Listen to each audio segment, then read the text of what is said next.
Guys, magandang araw. Ito guys ang aking accomplishment sa looban ng 4 na buwan. Yan, pag-instalasyon nito.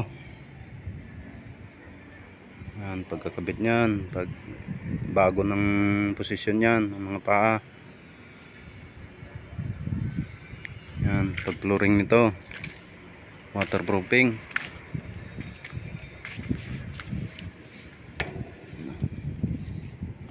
Tanggalin ko na ito, ginamit ito kahapon.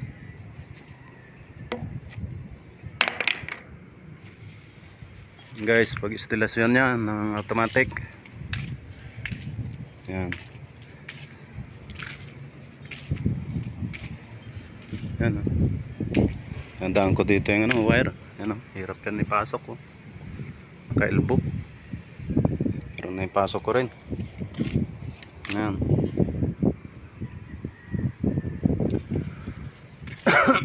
Ganun dito. Yan, ganun din yan. Yan, kailangan dumi dumi ng talsikan ng pag-flooring, tapping. Yan, ganun din yan. Ito may supply ng may supply ng galing sa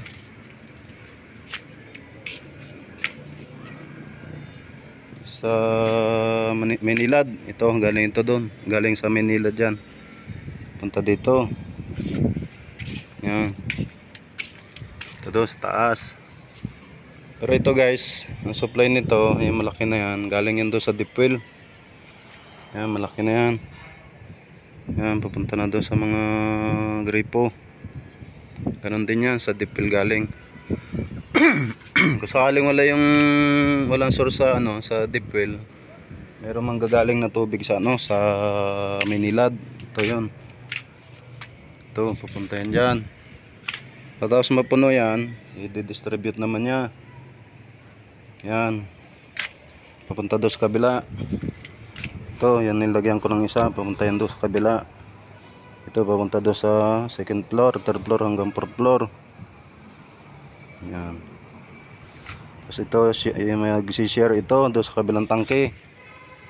Pagka napuno siya, ibigyan niya ng tubig yon.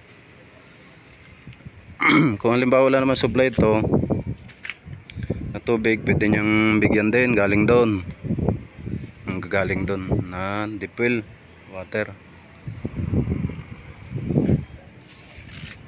Ito yung sa tap water. Yan, automatic din yan, nilagyan ko ng yan, semi automatic lang, may manual yan doon sa taas. May pagka nagkaroon ng pressure yan, automatic na yun nasa baba, yung pressure tank doon sa baba, automatic na mag-o-off, shutdown yun, shutdown pagka napuno na siya. May label yan na kung para saan lang yung tubig. Hindi ko pinakadami yan, gawa nung dati nagkaroon ng cracks ito. Ito naging problema nitong building nito, gawa nitong tangke. Yan, yung tangke na yan, gawa niyan naka bukaka din sa beam. Ganon, bukaka ito yung beam. Ngayon ang ginawa ko, pinatong ko yung dalawa. Yan, dalawang paa niya doon sa beam, nakatungtong yan. Itong dalawa na ito nakatungtong yan sa beam. Kaya itong person nito, banayad lang, alalay lang, parang trigger lang siya. Yan, itong dalawa na ito.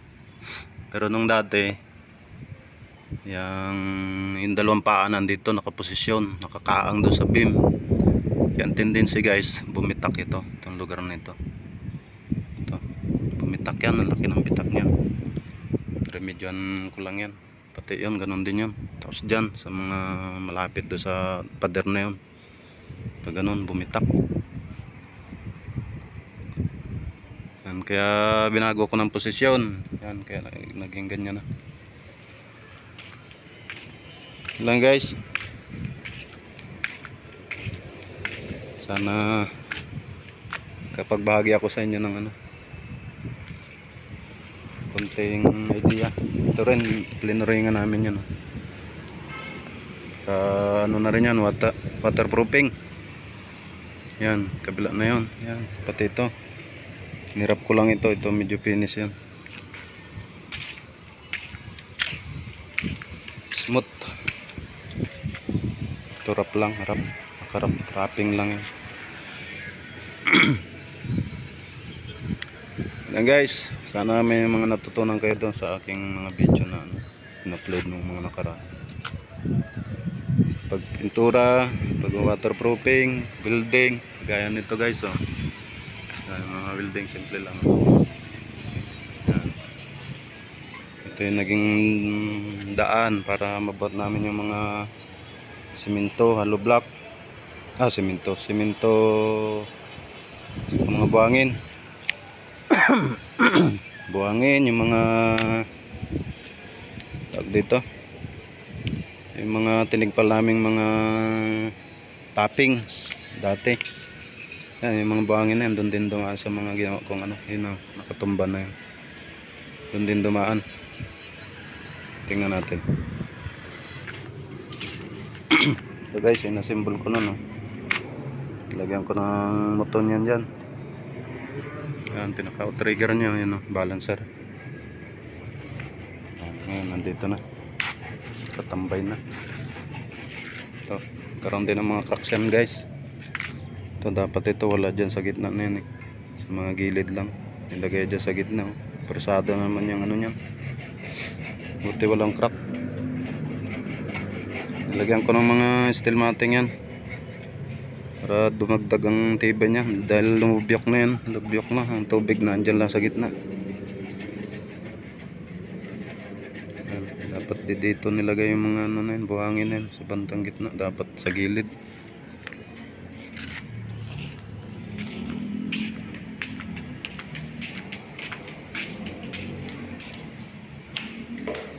So guys, malinis na dito. Yan, ito yung aking pininturahan, nasilyahan, lagyan ng epoxy. Bali yung nagtuloy nito yung kasamahan ko ng magmasilya. Yan. Ito yung mga cracks dito sa ano, sa header ng ano, ng pinto, hamba. Yan, dyan sa lugar na yan, oh, wala na. Okay ng cracks niyan. Ito, malinis na dito, oh, kintab na, oh. Yan, pero ito hindi na namin pinakapuliduhan gawa ng sobrang daming naubos naming ano dyan, masilya. Ubos ako dyan ng 6 na ano, galon, acrycast. Dyan lang, sa lugar na yan. Eh, laki naman na natigpal na ano yan, dating masilya, yung skim coat. Yung mga beams niya, oh, nagkawala ng mga cracks, oh. Yan. Yan, kaya lang pangit yun, oh, nasagi ng ano. Hindi nalagyan ng tape, nalagyan ng mga acrycast, pero ano yan, tatanggalin pa yan. Yan, ito manipis pang pahid, oh, kitang kita, oh. Hindi na rin pinapinturahan. Bagay may mga dating pintura na yan. Yan, ganun din doon sa kabila, sa CR ng mga babae. Ito CR ng mga lalaki ito. Yan. Lababo. Yan, kung may tulo ito. Sinara ko doon sa taas. Oh, may tulo pala.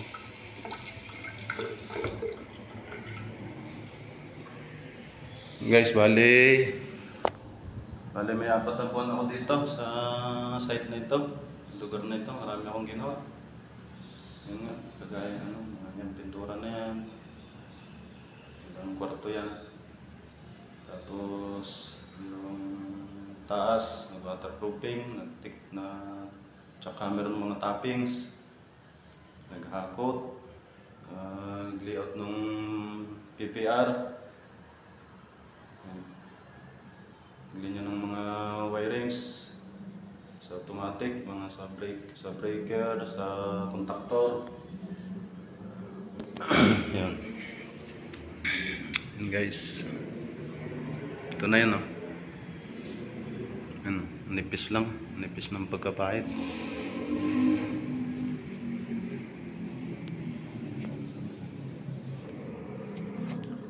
Guys, salamat sa inyo pong pagsubaybay sa aking channel. May